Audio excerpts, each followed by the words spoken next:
ಮಾಜಿ ಸಚಿವ ರೇವಣ್ಣ ಅವರು 4 ದಿನಗಳ ಕಾಲ ಎಸ್ಐಟಿ ಕಸ್ಟಡಿಯಲ್ಲಿ ಇದ್ದಾರೆ.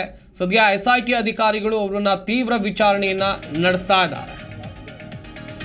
ಮಾಜಿ ಸಚಿವ ರೇವಣ್ಣಗೆ 4 ದಿನ ಎಸ್ಐಟಿ ಕಸ್ಟಡಿ ಹಿನ್ನೆಲೆಯಲ್ಲಿ ರೇವಣ್ಣರನ್ನ ತೀವ್ರ ವಿಚಾರಣೆಯನ್ನ ನಡೆಸಲಾಗ್ತಾ ಇದೆ. ಬಸವನಗುಡಿ ನಿವಾಸದಲ್ಲಿ ಸ್ಥಳ ಮಹಜರು ಕೂಡ ಮಾಡಲಾಗಿದೆ ಎನ್ನುವಂಥದ್ದು ಗೊತ್ತಾಗ್ತಾ ಇದೆ. ಬೆಂಗಳೂರಿನ ಬಸವನಗುಡಿಯಲ್ಲಿ ಸ್ಥಳ ಮಹಜರು ನಡೀತಾ ಇದೆ ಎನ್ನುವಂಥ ಮಾಹಿತಿ ಇದೆ. ಸಂತ್ರಸ್ತೆಯ ಹೇಳಿಕೆಯನ್ನು ಆಧರಿಸಿ ಸ್ಥಳ ಮಹಜರು ಪ್ರಕ್ರಿಯೆ ನಡೆಸ್ತಾ ಇದ್ದಾರೆ ಅಧಿಕಾರಿಗಳು. ಬಸವನಗುಡಿ ನಿವಾಸದಲ್ಲಿ ಸ್ಥಳ ಮಹಜರು ಪ್ರಕ್ರಿಯೆ, ಬೆಂಗಳೂರಿನ ಬಸವನಗುಡಿಯಲ್ಲಿ ಎಸ್ಐಟಿ ಮಹಜರು ಮಾಡ್ತಾ ಇದೆ. ಸ್ಥಳ ಮಹಜರು ವೇಳೆ ಸಂತ್ರಸ್ತೆಯ ಹೇಳಿಕೆಯನ್ನು ಕೂಡ ಇಲ್ಲಿ ದಾಖಲು ಮಾಡಿಕೊಂಡಿದ್ದಾರೆ ಎನ್ನುವಂಥದ್ದು ಗೊತ್ತಾಗ್ತಾ ಇದೆ. ರೇವಣ್ಣ ನಿವಾಸದ ಒಳಗೆ ಪ್ರಿಂಟರನ್ನು ತೆಗೆದುಕೊಂಡು ಹೋಗಿದ್ದಾರೆ ಪೊಲೀಸರು. ಸ್ಥಳ ಮಹಜರು ವೇಳೆ ಸಂತ್ರಸ್ತೆಯ ಹೇಳಿಕೆಯನ್ನು ದಾಖಲು ಮಾಡಿಕೊಳ್ಳೋಕೆ ಪ್ರಿಂಟರನ್ನು ತೆಗೆದುಕೊಂಡು ಹೋಗಿದ್ದಾರೆ ಎನ್ನುವಂಥ ಮಾಹಿತಿ ಇದೆ. ನೋಡ್ತಾ ಇರ್ಬೋದು ನೀವು ಕೂಡ, ರೇವಣ್ಣ ಅವರ ನಿವಾಸ, ಮಾಜಿ ಸಚಿವ ರೇವಣ್ಣ ಅವರ ಬಸವನಗುಡಿ ನಿವಾಸದಲ್ಲಿ ಸ್ಥಳ ಮಹಜರು ಪ್ರಕ್ರಿಯೆ ನಡೀತಾ ಇರೋದು. ಕಾರಣ ಅಂತ ಹೇಳಿದರೆ ಸಂತ್ರಸ್ತೆ ನೀಡಿದಂಥ ಹೇಳಿಕೆಯ ಆಧಾರದ ಮೇಲೆ ಇಲ್ಲಿ ಸ್ಥಳ ಮಹಜರು ಪ್ರಕ್ರಿಯೆ ನಡೀತಾ ಇದೆ. ಇನ್ನೊಂದು ಕಡೆಯಲ್ಲಿ ಎಸ್ಐಟಿ ಅಧಿಕಾರಿಗಳು ಈಗಾಗಲೇ ರೇವಣ್ಣ ಅವರ ನಿವಾಸಕ್ಕೆ ಭೇಟಿ ನೀಡಿ ಅಲ್ಲಿ ಪರಿಶೀಲನೆ ನಡೆಸುವಂಥ ಕೆಲಸವನ್ನು ಕೂಡ ಮಾಡ್ತಾ ಇದ್ದಾರೆ.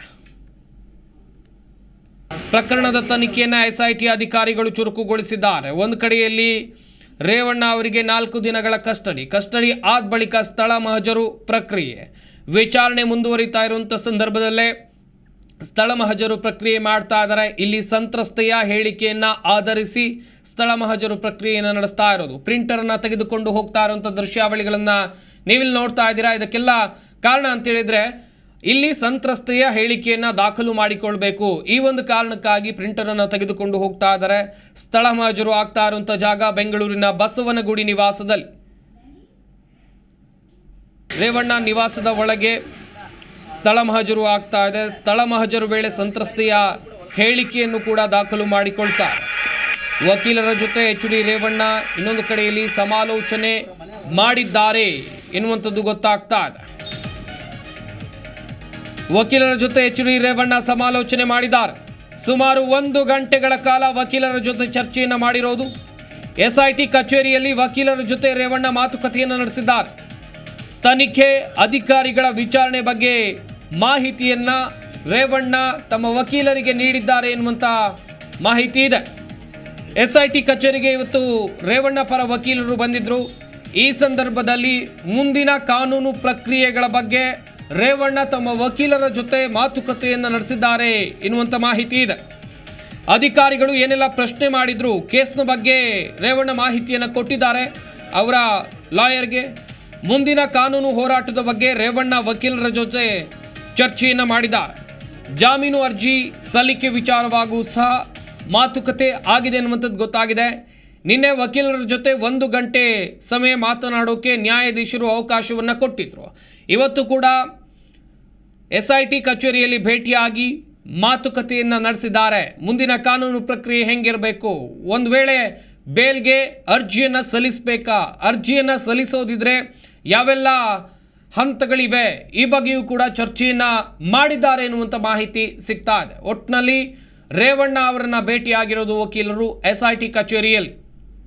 ಸ್ಪೆಷಲ್ ಇನ್ವೆಸ್ಟಿಗೇಷನ್ ತಂಡದಿಂದ, ವಿಶೇಷ ತನಿಖಾ ತಂಡದಿಂದ ಈ ಕಿಡ್ನಾಪ್ ಪ್ರಕರಣದ ತನಿಖೆ ನಡೀತಾ ಇರುವಂಥ ಸಂದರ್ಭದಲ್ಲಿ ವಕೀಲರು ಭೇಟಿ ಕೊಟ್ಟು HD ರೇವಣ್ಣ ಜೊತೆ ಸಮಾಲೋಚನೆಯನ್ನು ಮಾಡಿದ್ದಾರೆ ಎನ್ನುವಂಥದ್ದು ಗೊತ್ತಾಗ್ತಾ ಇದೆ. ಸುಮಾರು 1 ಗಂಟೆಗಳ ಕಾಲ ಮಾತುಕತೆಯನ್ನು ನಡೆಸಿದ್ದಾರೆ. ಬರೋಬ್ಬರಿ 1 ಗಂಟೆಗಳ ಕಾಲ ಇಬ್ಬರು ಮಾತುಕತೆಯನ್ನು ನಡೆಸಿದ್ದಾರೆ. ಎಸ್ಐಟಿ ಕಚೇರಿಯಲ್ಲಿ ಆಗಿರುವಂಥ ಭೇಟಿ ಇದು. ಮುಂದಿನ ಕಾನೂನು ಪ್ರಕ್ರಿಯೆ, ಯಾವ ರೀತಿಯಾಗಿ ಕಾನೂನು ಪ್ರಕ್ರಿಯೆಯನ್ನು ಎದುರಿಸಬೇಕು ಎನ್ನುವಂಥ ನಿಟ್ಟಿನಲ್ಲಿ ಸಮಾಲೋಚನೆ ಆಗಿದೆ. ಬೇಲ್ ವಿಚಾರವೂ ಕೂಡ ಚರ್ಚೆ ಆಗಿದೆ ಎನ್ನುವಂಥ ಮಾಹಿತಿ ಇದೆ. ನಿನ್ನೆ ವಕೀಲರ ಜೊತೆ ಮಾತನಾಡೋಕೆ 1 ಗಂಟೆ ಕಾಲಾವಕಾಶವನ್ನು ನ್ಯಾಯಾಧೀಶರು ಕೊಟ್ಟಿದ್ರು. ನಿನ್ನೆ ಕೋರ್ಟ್ ರಜೆ ಇದ್ದಂಥ ಕಾರಣ ನ್ಯಾಯಾಧೀಶರ ಮನೆಗೆ ರೇವಣ್ಣ ಅವರನ್ನು ಕರ್ಕೊಂಡು ಹೋಗಿ ನ್ಯಾಯಾಧೀಶರ ಮುಂದೆ ಹಾಜರುಪಡಿಸಲಾಯಿತು. ಈ ಸಂದರ್ಭದಲ್ಲಿ ರೇವಣ್ಣ ಅವರಿಗೆ 4 ದಿನಗಳ ಎಸ್ಐಟಿ ಕಸ್ಟಡಿಗೆ ನೀಡಲಾಗಿದೆ. ಪ್ರಮುಖವಾಗಿ ಕಿಡ್ನಾಪ್ ಪ್ರಕರಣಕ್ಕೆ ಸಂಬಂಧಿಸಿದಂತೆ ಇಲ್ಲಿ ವಿಚಾರಣೆಯನ್ನು ಮಾಡ್ತಾರೆ ಎಸ್ಐಟಿ ಅಧಿಕಾರಿಗಳು.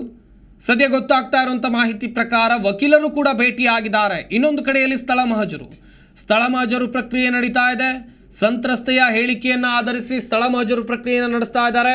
ಹಾಗೆಯೇ ಇನ್ನೊಂದು ವಿಚಾರ ಅಂತ ಹೇಳಿದ್ರೆ ವಕೀಲರನ್ನ ಭೇಟಿಯಾಗಿ ಇಲ್ಲಿ ಮಾತುಕತೆ ಆಗಿದೆ ಎನ್ನುವಂಥದ್ದು ಕೂಡ ಗೊತ್ತಾಗ್ತಾ ಇದೆ.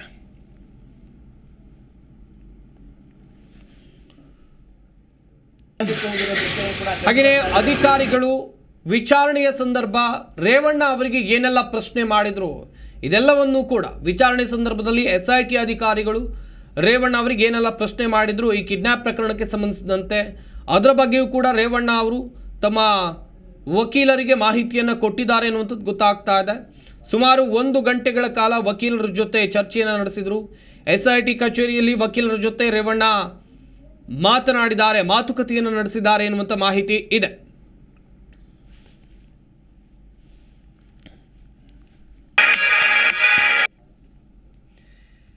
SIT ಕಚೇರಿಯಲ್ಲಿ ವಕೀಲರನ್ನ ಭೇಟಿಯಾಗಿರೋದು. ಇನ್ನೊಂದು ಕಡೆಯಲ್ಲಿ ಪ್ರಜ್ವಲ್ ರೇವಣ್ಣ ಬರುವಿಕೆಗಾಗಿ SIT ತಂಡ ಕಾಯ್ತಾ ಇದೆ, ಯಾವತ್ತು ಬರ್ತಾರೆ ಅಂತೇಳಿ.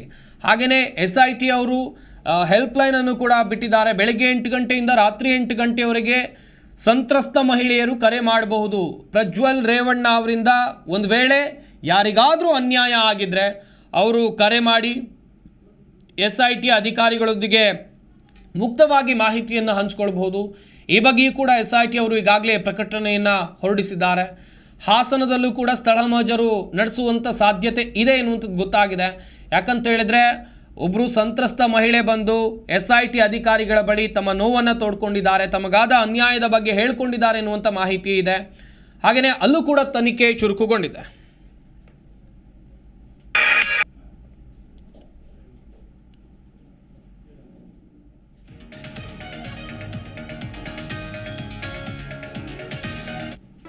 ಜಿ ಕನ್ನಡ ನ್ಯೂಸ್ ಈಗ ನಿಮ್ಮ ಮನೆಯಲ್ಲೇ ನೋಡಿ. ಎಲ್ಲ ಕೇಬಲ್ಗಳಲ್ಲಿ ಈಗ ಲಭ್ಯ.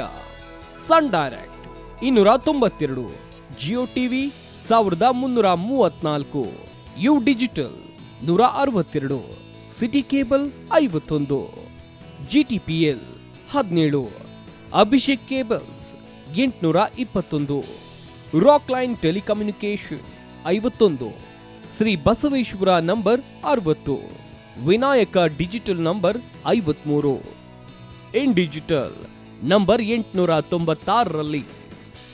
ನಿಮ್ಮಿಷ್ಟದ ಜಿ ಕನ್ನಡ ನ್ಯೂಸ್ ನೋಡಿ ಆನಂದಿಸಿ.